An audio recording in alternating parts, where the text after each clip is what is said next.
বনের ভিতরে একটি গাছে বাস করত টুনি আর তার দুই ছানা। টুনির স্বামী কিছুদিন আগে অসুস্থ হয়ে মারা গেছে, তাই টুনি সবার বাসায় একাই কাজ করে সংসার চালায়।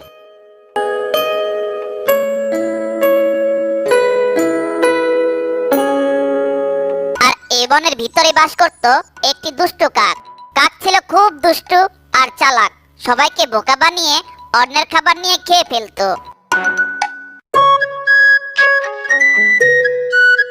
হঠাৎ একদিন টুনির একটি ছানা টুনির কাছে আবদার করলো, আম্মু আম্মু, অনেক ফলই তো খেলাম, এবার তরমুজ খাবো, আমাকে তরমুজ এনে দাও না আম্মু।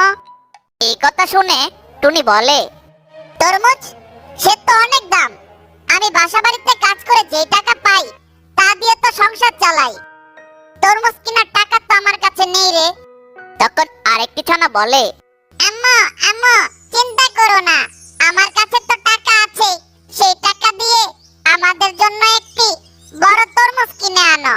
তোর কাছে টাকা আছে, কিন্তু তুই টাকা পেলি কোথায়?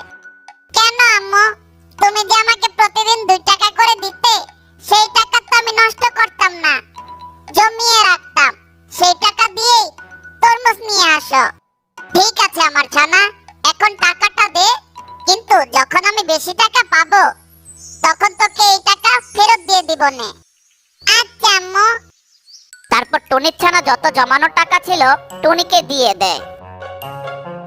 তারপর টুনি সেই টাকা নিয়ে বাজারে চলে যায়।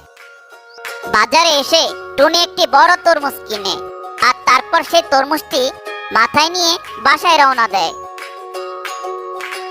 টুনি তরমুজ মাথায় নিয়ে বনের ভিতর দিয়ে যখন বাসায় আসছিল, তখন তার সামনের গাছে দাঁড়িয়ে ছিল সেই দুষ্ট কাকটি।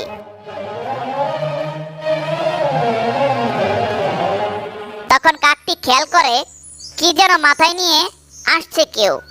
দেখে তো মনে হচ্ছে টুনি আসছে, আর মাথায় কি যেন নিয়ে আসছে, ভালোভাবে দেখতে পারছি না তো, সামনে আসুক, নিচে নেমে দেখব।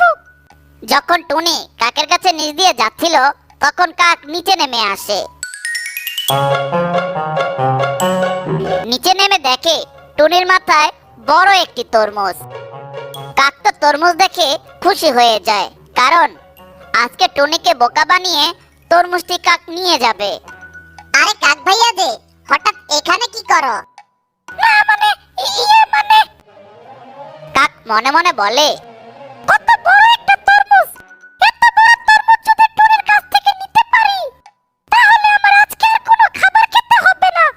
যেভাবেই হোক টুনিকে মিথ্যা কথা বলে বোকা বানিয়ে তরমুজটি আমার নিতেই হবে। কি হলো কাক ভাইয়া, কিছু বলছো না যে? কাক তখন টুনিকে মিথ্যা কথা বলে, টুনি, তুই কি জানিস তোকে যে মহারাজ ঈগল মশাই ডাকছে, যা তার সাথে দেখা করে আয়। বলো কি কাক ভাইয়া, মহারাজ আমাকে ডাকছে, কিন্তু আমি তো এখন যেতে পারবো না। কেন টুনি, যেতে পারবে না কেন?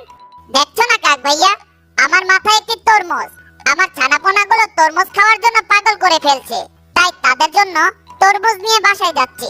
এখন কিভাবে মহারাজের সাথে দেখা করব, তুমিই বলো। তখন কাক বলে, আরে বোকা টুনি, আমি কিসের জন্য আছি? আমি তো তোর প্রতিবেশী হই, তাই না? আমি যদি সাহায্য না করি তাহলে কে করবে বল? কি বলতে চাও কাক ভাইয়া?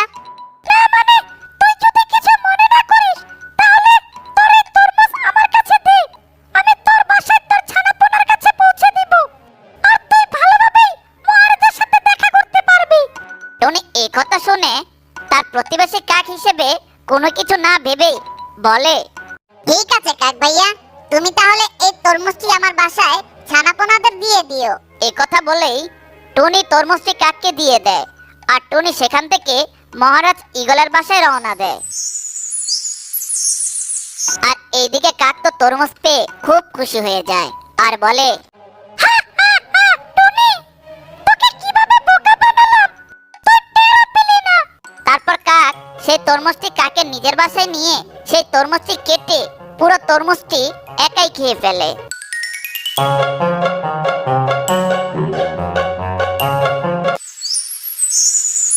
আর এইদিকে টুনি মহারাজ ঈগলের বাসায় এসে বলে, মহারাজ ঈগল মশাই, হঠাৎ আমাকে কেন দেখেন।